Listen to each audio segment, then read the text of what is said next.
یہاں پر براہ راست ایک بار پاک فوج پر تنقید کی گئی، افواج پاکستان کے بارے میں بات کی آپ نے. یہ میرا ملک ہے، اس سے مجھے اتنی محبت ہے جتنے پاکستان کی فوج کے ہر اس سپاہی کو، ہر اس افسر کو ہے جو آج بارڈروں پہ شہید ہو رہے ہیں، جو سینوں پر گولیاں کھا رہے ہیں، جن کی عورتیں بیوہ ہو رہی ہیں، جن کو پوچھنے والا کوئی نہیں ہے، جو بموں اور گولیوں کے آگے رکتے ہیں، سینے اپنے آفر کرتے ہیں، خون کے تمغے ان کے سینوں پہ لگتے ہیں. ان کے پاس بلٹ پروف گاڑیاں نہیں ہوتی، ان کے پاس بم پروف گاڑیاں نہیں ہوتی. آج بڑے فخر سے یہاں کہا گیا، بار بار کہا گیا، قوم کی بیٹی بم پروف گاڑی. میں چیئرمین صاحب شرم سے پانی پانی ہو جاتا ہوں جب میں اس ہال میں جمہوریت کی بات کرتا ہوں، جب میں اس ہال میں جمہوریت کے نعرے سنتا ہوں، لیکن پھر دیکھتا ہوں کہ جمہوریت کی تعریف کیا ہے، فلاں کی بیٹی، فلاں کا بیٹا، فلاں کا پوتا، فلاں کا نواسا. یہ میری جمہوریت ہے، genetically inherited democracy, sexually transmitted democracy. یہ ہے ہماری جمہوریت. اگر یہ جمہوریت ہے، ایک بار نہیں، دو بار نہیں، 3 بار لعنت بھیجتا ہوں اس جمہوریت پہ کہ جس میں چاندیو صاحب جیسا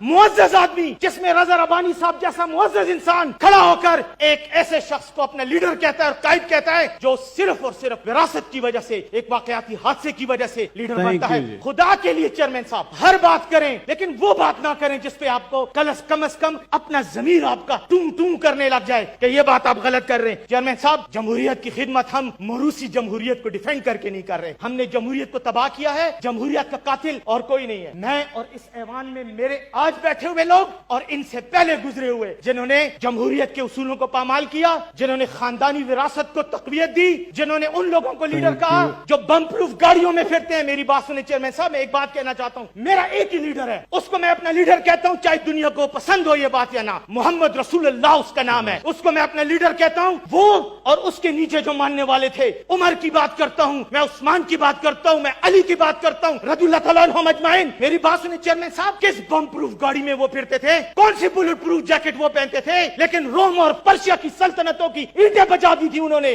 ہرکولین، ہریکلیس، ہرکول روم اس وقت کا سب سے طاقتور ترین بادشاہ تھا. خسرو پرویز اس وقت کا سب سے طاقتور ترین بادشاہ تھا. ان کی اینٹیں بجا دی، لیکن کبھی بھی اپنی جسم پر ایون تیر کو روکنے والے لباس نہیں پہنا. آئیں جب بات کرتے ہیں اصولوں کی، شہادتوں کی، تو پھر حسین بنے جو اپنی بیوی اور بچوں کو لے کے میدان کربلا میں چلا گیا تھا، جس کے بچے اس کے سامنے قتل کیے گئے. جب آپ نے قربانیوں کی باتیں کرنی ہے تو نہ بم پروف گاڑیوں کی باتیں کریں. سینیوں پر گولی کھانے والے جو آج سرحدوں پر مر رہے ہیں ان کا تو آپ مذاق اڑاتے ہیں، لیکن بم پروف گاڑیوں کے اندر پتھر کھا کر آپ کو چیخیں نکل جاتی ہیں. چیئرمین صاحب مجھے بڑا افسوس ہوا یہ باتیں سن کر، جب پاک فوج پر ہر بات پر انگلی اٹھائی جاتی ہے. جو انہوں نے غلط کیا ہے ثبوت کے ساتھ لائیں، بات کریں گے، ان کو کمیٹیوں میں بھیجیں. ڈیفنس کمیٹی ہے، اس کے پریزیڈنٹ چیئرمین بیٹھے ہوئے، ان کے پاس بھیجیں، بات کریں، اس پر کوئی فرق نہیں پڑتا. فوج بھی آئے گی، اپنے آپ کو ڈیفینڈ کرے گی. اگر ڈیفینڈ نہیں کر سکتی بالکل ان کو احتساب کریں، یہ میڈیا ان کو اٹھائے، کوئی ایشو نہیں ہے، لیکن وہ الزام لگائیں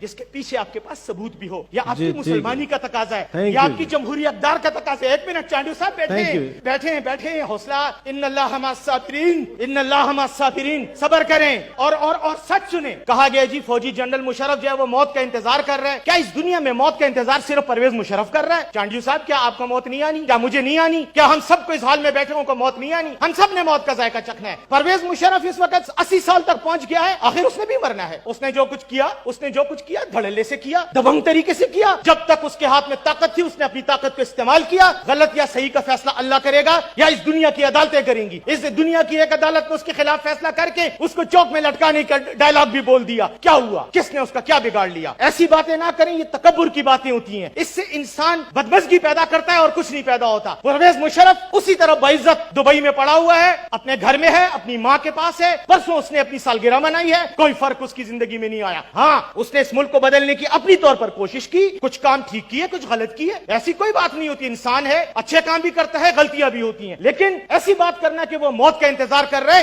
یہ اللہ تعالیٰ کو ناراضگی کے باعث بنتے ہیں. ایسے ڈائلاگ نہیں بولنے چاہیے. اچھا دوسری بات میں آخر میں کرنا چاہتا ہوں. یہاں بات ہوئی سندھ کے بارے میں. بھائی اٹارنی جنرل کا ہمارے ساتھ کیا چلو اس نے بیان دے بھی دیا، مجھے نہیں پتا اس نے کیوں یہ بیان دیا، کسی کو نہیں پتا. اس نے بیان دیا ہے، آپ اس کو کل لا اینڈ جسٹس منسٹری میں طلب کریں کمیٹی میں، اس سے پوچھنا بھائی تم نے یہ بیان کیوں دیا. لیکن اس بات کو بنیاد بنا کر آپ ایک ڈیموکریٹک ڈیبیٹ کو روک رہے ہیں. آپ کے حوالے سے یہاں پر 18ویں آئینی ترمیم پر کوئی بات کرتا ہے، آپ سب کھڑے ہو کے خنجر نکال لیتے ہیں. جیسے پتہ نہیں یہ جمہوری ادارہ نہیں ہے بلکہ کوئی ایک ایسا گروہ ہے کہ جس کے اندر آپ کوئی بات کر ہی نہیں سکتے. یہ تو کوئی ڈیموکریسی تو کیا، یہ یہ تو نان ڈیموکریٹک اداروں کا بھی طریقہ نہیں ہوتا. وہاں پہ بھی آپ کو بات کرنے کی اختیار ہوتا ہے. 18ویں آئینی ترمیم پر بات نہیں ہو سکتی, سندھ پہ بات نہیں ہو سکتی, بلوچستان پہ بات نہیں ہو سکتی, کشمیر پہ بات نہیں ہو سکتی, KPK پہ بات نہیں ہو سکتی. کیوں نہیں ہو سکتی؟ بات کرنے میں کیا ہے؟ کس نے پاکستان سے غداری کی بات کی ہے؟ ہم سب یہاں پاکستان کے آئین پر حلف اٹھا کے, آپ نے خود جنوبی پنجاب کو صوبہ بنانے کی بات کی تھی, آپ کے دور میں ہوئی تھی. آج آپ کے سینٹ کے ایجنڈے پہ وہ چیز موجود ہے, لیکن جب سندھ کی بات آتی ہے وہاں الطاف حسین غدار, وہاں MQM غدار. خدا کا واسطہ ہے یار, کوئی سیاست کی ہر جگہ سیاست نہیں کی جاتی, ہر جگہ گروہی مفادات کا تحفظ نہیں کیا جاتا, ہر جگہ اپنے موروثی لیڈروں کو ڈیفینڈ کرنے کی بات نہیں ہوتی. کہیں پہ اس قوم کی, اس ملک کی, اس عوام کی بھی بات کریں تاکہ اللہ کے آگے کلیئر ہو. کیونکہ چانڈیو صاحب, موت کا انتظار ہم سب کر رہے ہیں, میں بھی کر رہا ہوں, آپ بھی کر رہے ہیں. یہ موت ہم سب نے چکھنی ہے, اس کا ذائقہ ہم سب نے چکھنا ہے. Thank you.